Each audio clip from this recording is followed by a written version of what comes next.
hander and at the chicane. The curbs seem to be much lower, and he reckons that the track could be comfortably a second and a half quicker than it was last year in what are essentially the same cars. So that could be an entertaining little wrinkle into next weekend's proceedings.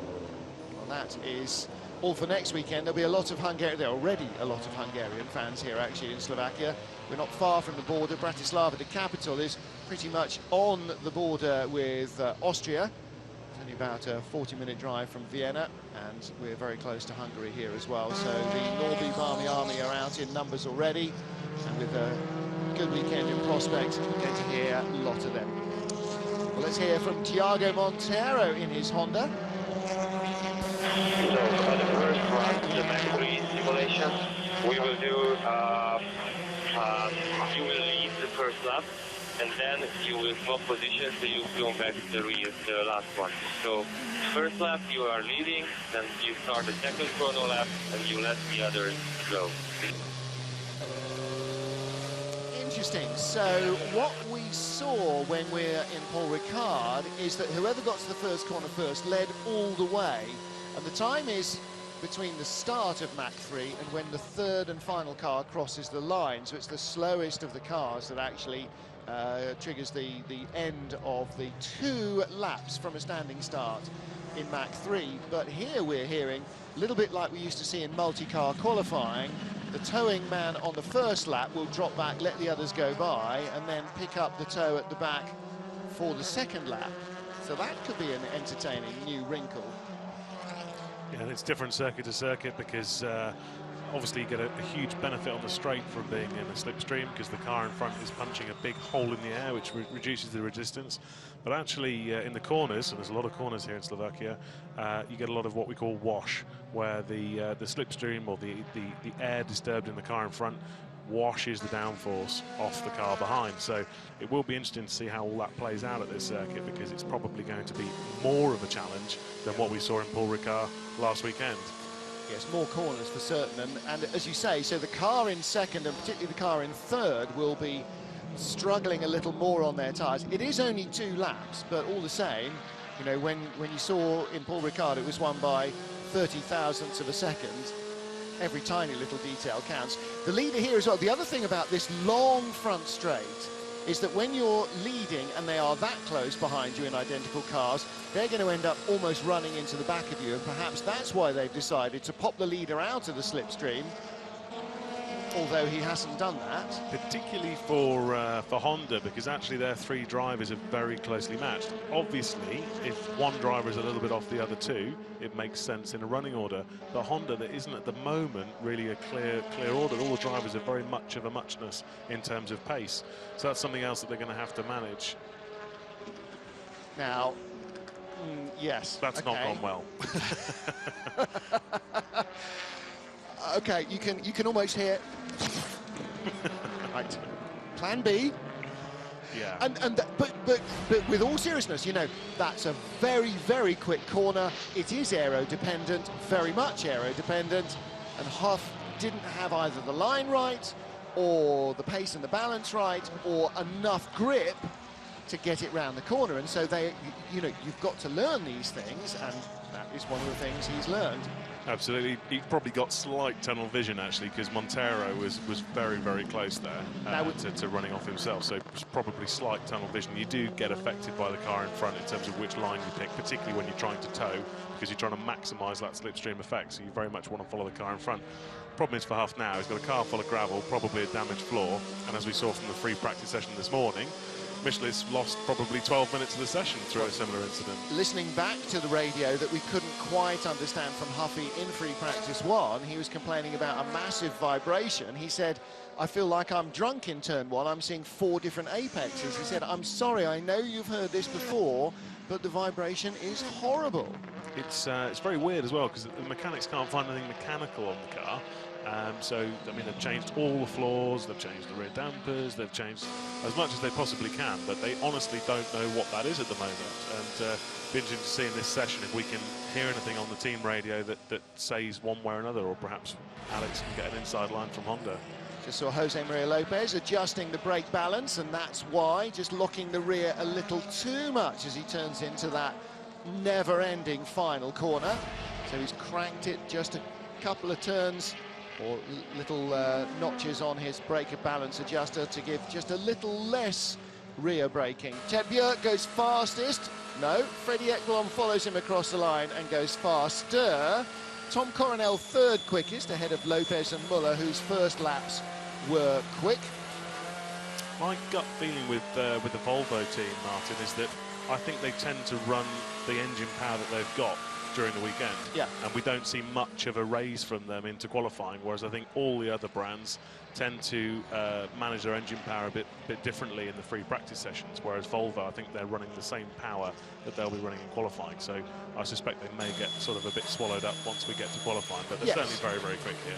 But what we're also going to see is this will be a genuine race pace as well. What they're producing now, they are unlikely to go any faster and unlikely to go much slower in the race, obviously until tyre wear comes in. But, you know, from an engineering point of view, you want to have it on the stops, don't you? You want to get everything possible out of the car, so you learn as much as you possibly can. Full power, full grip, full everything, full effort from the driver every second you're out on track. Absolutely, but unfortunately they're governed by the regulations, and without boring everybody to death, they're restricted on one engine for the season and a restricted amount of turbos that they can use throughout the weekend. The turbos are very stressed on these cars, so the engineers have to manage that throughout the season. We have to consider reliability issues, and a lot of the other teams don't want to run full power all of the time.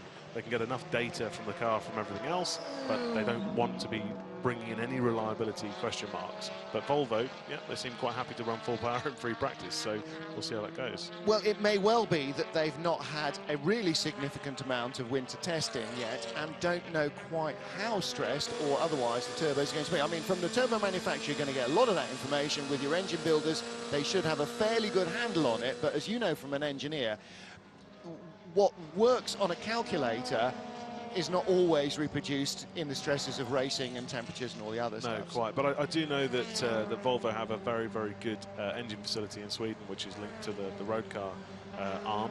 And I'm sure they've done a huge amount of testing and a huge amount of dyno work. But yeah, just the way they seem to operate the car, they seem to run full power in free practice. So I suspect that sort of Lada will be running a similar pace to Volvo once we come to qualifying.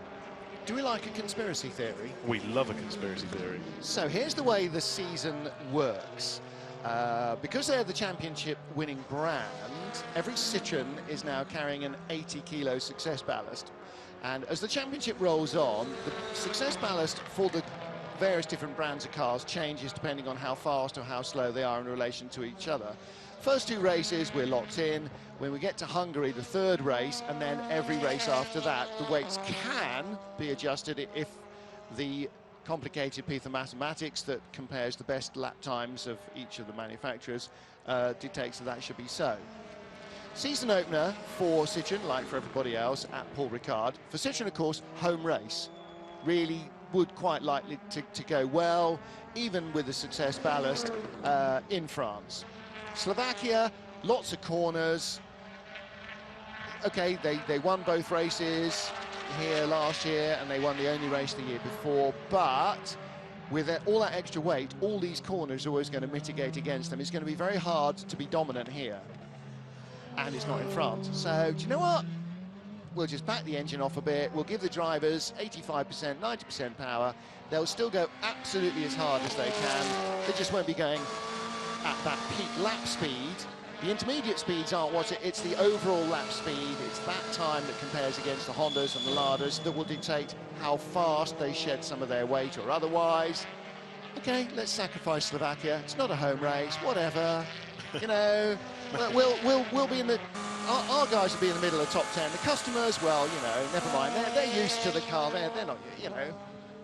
I think Citroën are quite happy to throw this. Here out of the pit lane to take it easy into turn one. Use all of the track on the exit. And then uphill. Next corner is going to be almost flat to the right. I might be turning a bit more to the left because of oversteer, but very high speed. Use all the roads. A little bit too much oversteer this lap. Definitely not flat. Big downhill braking here. Third gear. take a lot of speed, rotate the car, back on the power, use all the track here.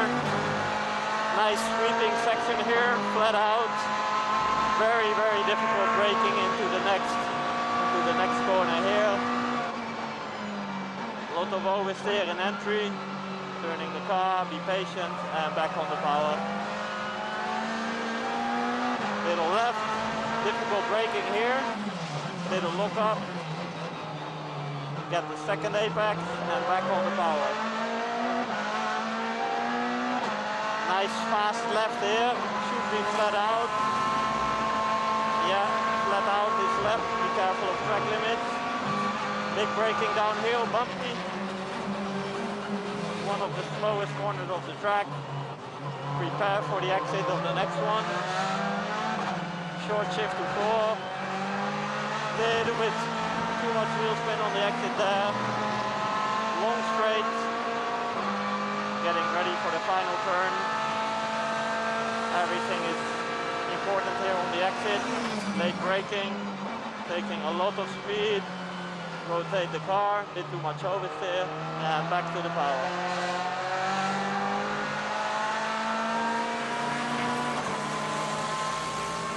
That was one lap of the Slovakia ring.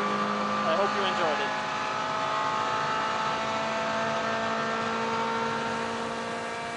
Well, he had a little grassy moment there, didn't he, coming onto the back straight, but unlike Norbert Mikulich last year, didn't go off through the final corner gravel trap. And Norby appears to be exploring that very same runoff area.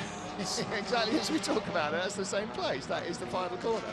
I think the weather's now going to be a lot more consistent to where it'll be for qualifying. It's 7 degrees warmer than this morning, so I think a lot of teams are now running qualifying sims, and that's why you'll see drivers pushing a little bit more and maybe slightly more prone to making a mistake. But as Ivan cruises out. But again, that's all part of it, isn't it? Is setting himself up, you know, working out where he's going to start the run to build up speed for the lap so he doesn't take too much out of the tyre beforehand. this is one of the circuits that actually has that. Actually, the degradation of the tyres here is very high. Yeah. So in qualifying, I expect to see a lot of particularly the top drivers, sort of almost crawl around the first 2/3 of the lap and only start to build a bit of heat into the car sector 3 because they just need that bite from the tyres for sector 1 on their first flying lap. Ferenc Fischer in the Zengo Motorsport Honda heads back to the pit lane. You can see him currently 4th fastest. So a 2:07.9, and in this morning's first free practice he did a 2:07.45 as his fastest lap. So he's half a second off that. And that shows that nobody's really gone anything like as fast as they did earlier on. Even the Volvos are in the 2-minute 6s. They were down in the 2-minute 5s. Now, a couple of things are going to happen. As the temperature comes up a little bit, the track will start to lose a tiny bit of grip, but there is a bit more rubber going down, quite a lot more gravel going down as well as Coronel loses it out of turn 2. The humidity's gone up quite a bit. Track temperature was 7-8 degrees higher than it was this morning. There's a few things that are changing, and this is one of the circuits that evolves a lot over the weekend. The rubber gets put down each session. The circuit's not very used very much in the winter, so the circuit's what we say very green, not much grip. And therefore, you know, it's very easy for the teams to sort of chase the circuit a little bit. And what I mean by that is that the driver will moan about the grip after session 1. The team then make a change, but actually the circuit's got more grip in itself. So actually sometimes you end up sort of chasing your tail a little bit in that, and that's where the experience comes in, is to not change too much too soon in the weekend. This is the first race of the season here at the Slovakia Ring. The only previous motorsport engagement was back in March. That was Rallycross. So I'm not quite sure which bits of the circuit and which bits of the runoff they used, but that can't have done much to clean the circuit up. From what we've seen this morning, I think some of the drivers on the Rallycross circuit, still think turn 2, I think, is kind of few in the gravel there. Let's hear what Jose Maria Lopez has to say for himself. Track conditions look really like much lower. I don't know why. Maybe the heat and the wind, but yeah, very slippery. Well, that's often a factor. You know, it wasn't so cold this morning that a few extra degrees are going to take that cold away. It was warm enough that the tyres will be getting a good feel from it, and Now Lopez suggesting maybe as the temperature is rising that we're starting to lose a little bit of grip. And some of that's engine as well, Martin, because yeah. every degree of air charge temperature is roughly a horsepower. Yeah. So actually, you know, the drivers will feel a little bit of that with these engines. Now, you talked about the track being quite hard on the tyre. Is that so many constant radius corners? Is that low grip and therefore the tyre slides a bit more because that really wears them quicker? Or is it just a much more, you know, a rough sandpaper sort of a surface, or a combination? It is a combination. There's a lot of constant radius corners here, and with a front-wheel drive car, you're asking those front tyres to do a lot. You're asking them to change direction, to accelerate, to brake, all through those front tyres. And obviously, the longer they're in a corner, the more heat and stress you're putting them through. But yes, the asphalt also here is quite abrasive in itself. And also the circuit lacks quite a lot of camber. The corners don't lean in so much. And therefore, again, you're asking the tyre to do a lot more. The road's not helping you in any way. There's not that much camber in the corner. So actually, we're just asking a lot of the tyres here. And I think you'll see the Citroens really struggle with the weight on Sunday afternoon. I think they'll be okay over one lap, but yeah, race day tomorrow is going to be a real tyre management game. Of course, they may have the speed over one lap, but as qualifying in Shanghai reminded us, you've got to be able to put the speed together and get the car in and out of the pit lane at the right time, exactly when you need to. And Citroën have been very experienced in that, but they have made mistakes in qualifying, same as everybody else. They are, after all, only human.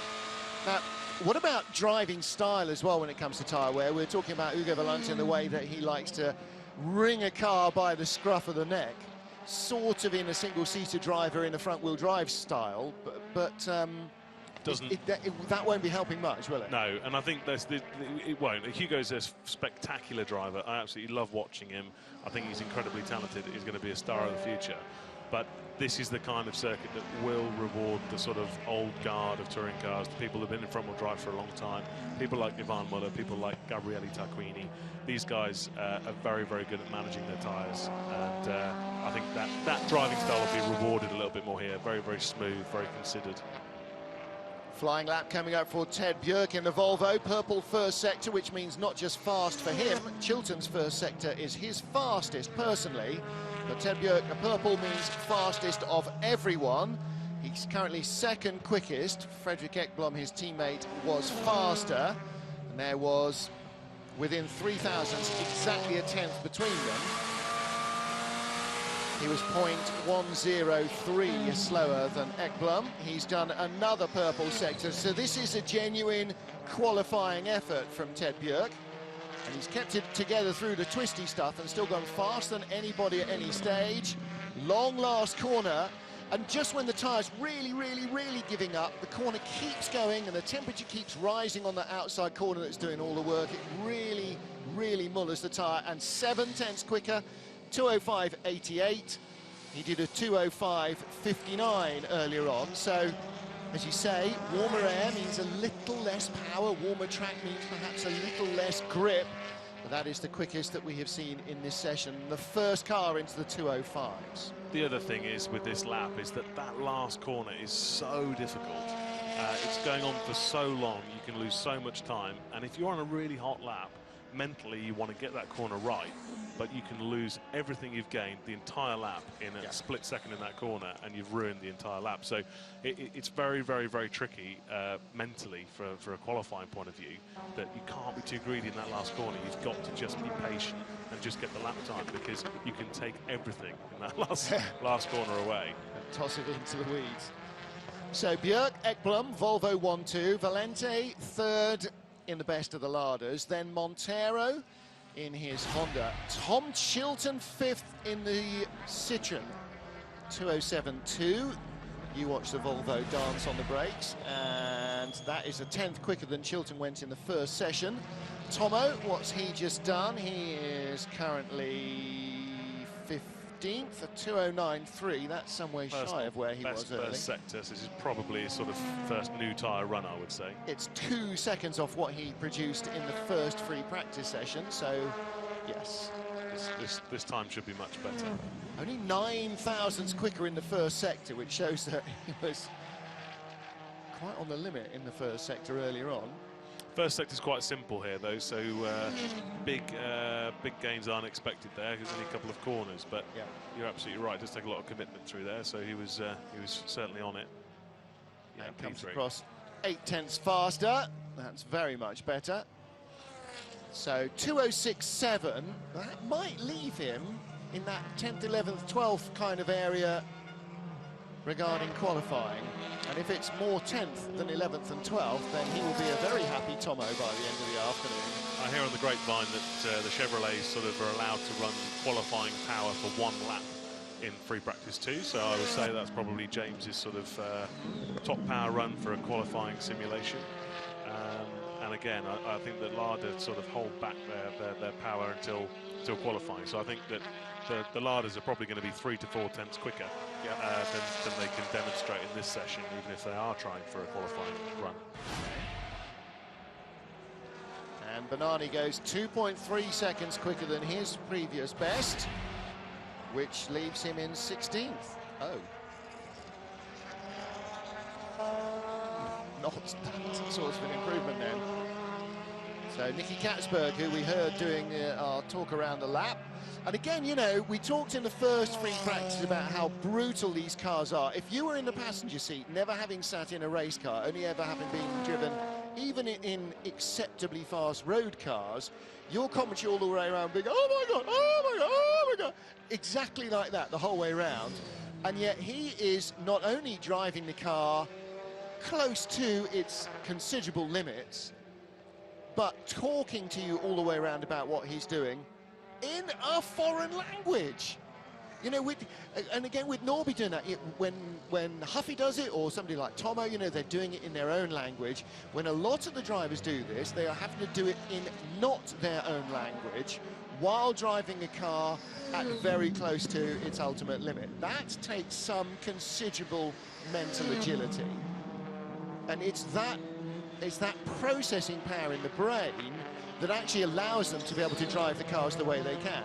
You or I, given a couple of days, or you with your racing background, you know, would be able to get at least half competently quick on our own.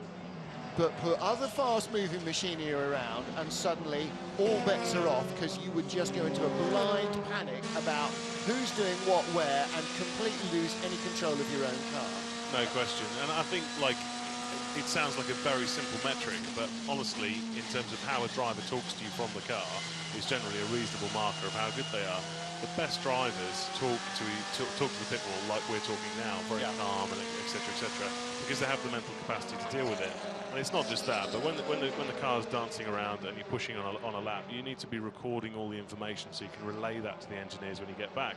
And it's that mental capacity to be able to understand why you're quick or why you're not quick, and to be able to interpret that and relate that to the team, that makes you and allows you to make those improvements. So really, how much mental capacity a driver has left is critical to how much you can improve.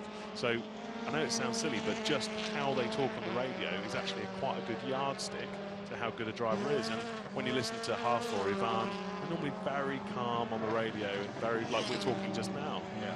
Yes, yes, yes, leave me alone, I'm doing it already. All of those, you know,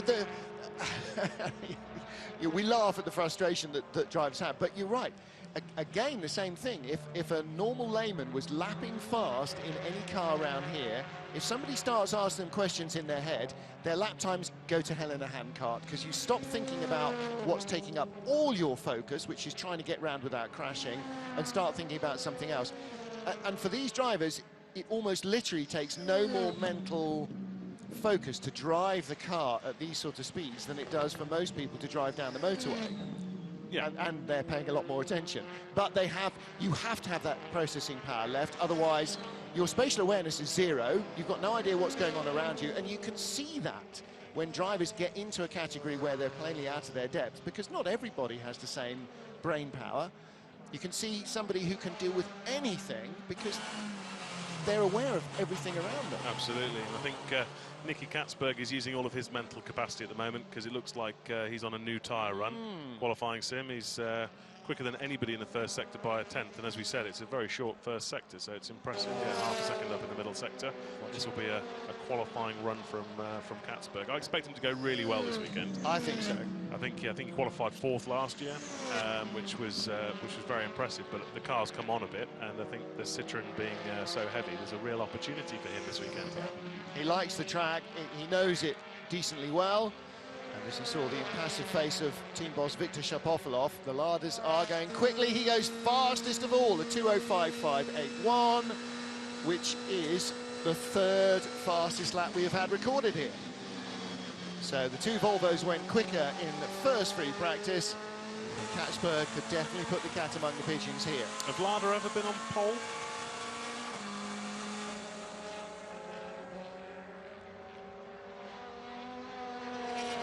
Now we have 0 vibration. 0 vibration. Vibration is gone. So whatever I destroyed on the front splitter is what's causing the vibration. Whatever I broke, leave it broken. To answer your question, sorry, somebody was just queuing us up for that, so I thought we'd leave that. Have Lada ever had a pole? Huffy has started on pole in a Lada, hasn't he? But have they ever been the fastest car in qualifying? I don't think so.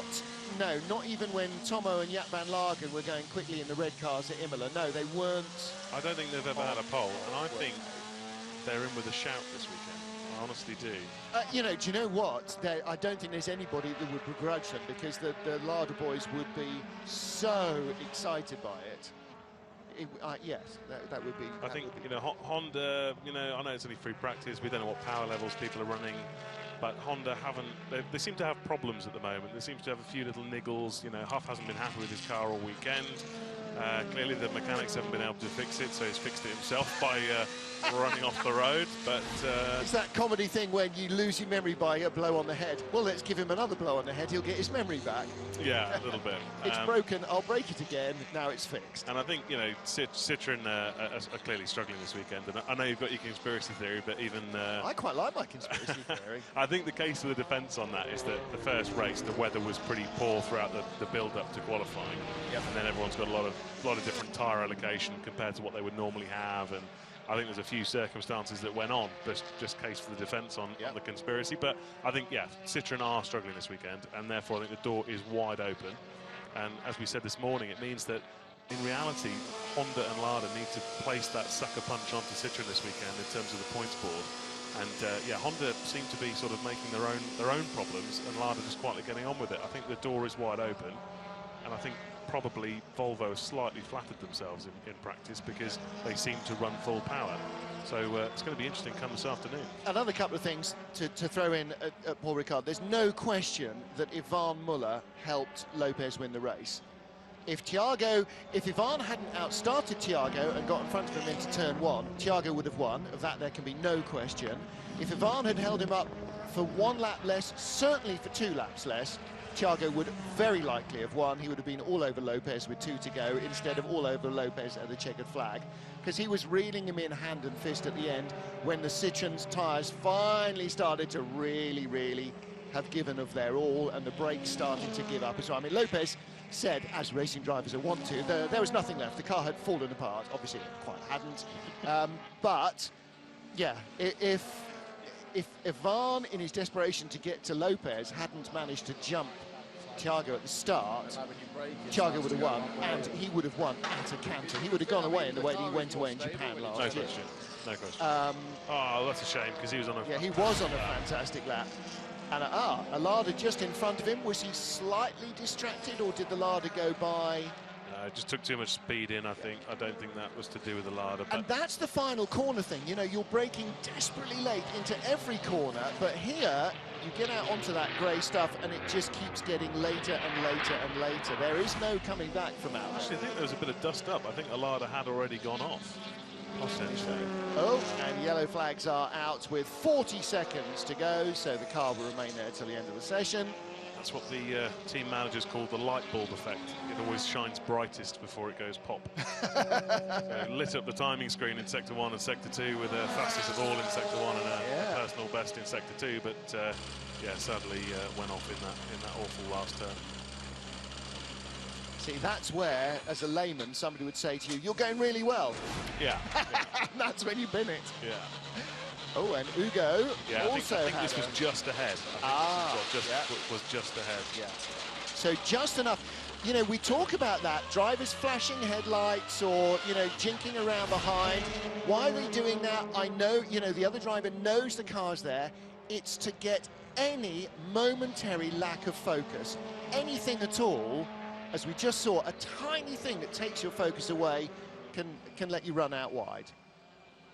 So Ugo Valente having a little chip through the gravel, ended up then kind of causing John Philippi to fall off at the end of his simulation. However, Nicky Katzberg ends the session at the checkered flag as the fastest man on the track.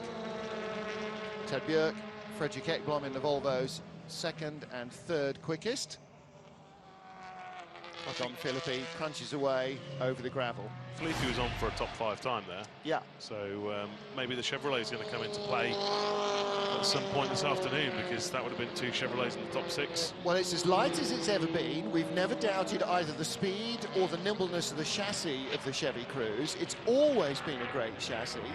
I mean, which was one of the benchmarks when Sitchin came in and they created a car that could turn into a corner and hold its line as well as the Chevy. You knew they'd done a good job, because Chevy's handling package has always been a benchmark. And I think we see probably the biggest spread of power reduction across the sessions from the Chevrolet, because don't forget, it's not backed by the manufacturer, so therefore they have to be slightly more risk-averse in terms of reliability. So I think we'll probably see the biggest spread of free practice power to qualifying power on the Chevrolet more than the other marks. So yeah, who knows, maybe they can feature in that sort of top 5 or 6. Only one car actually took the checkered flag, so that was Fredrik Ekblom in the Volvo. And again, every single lap, every minute you spend on the track is going to be vital. It's really, really important for them. And I think that